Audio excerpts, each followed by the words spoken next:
aplikante natin. Hindi ko po nilalahat ha. May mga ibang employer na ito yung sinasabi, pero pag on the spot, nag-iiba na po kasi yung usapan. May ilan na po yung na-experience namin ganyan. Yes po, sir.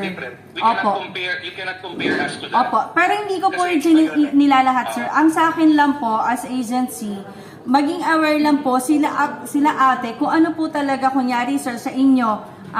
Banggitin niyo po na, ate ha, may 2 bahay, pero hindi mo masyadong obligasyon yun.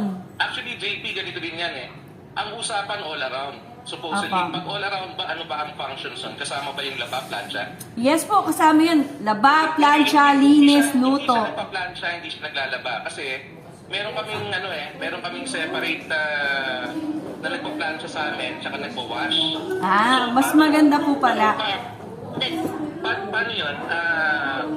Factor in din ba yun at sa kanilang compensation? Kasi Yes po. itong atin na kukunin namin if ever, wala siyang hindi siya magwawash, hindi siya magpaplansya. Opo. Pero sir, kasi yun po talaga, 13K po talaga. Tapos i-maintain lang yung household. Opo. Kaya nga sabi ko sa'yo, JP, para sabihin niya na overwork siya, nakakagulat kasi ang dami kaya niya hindi ginagawa.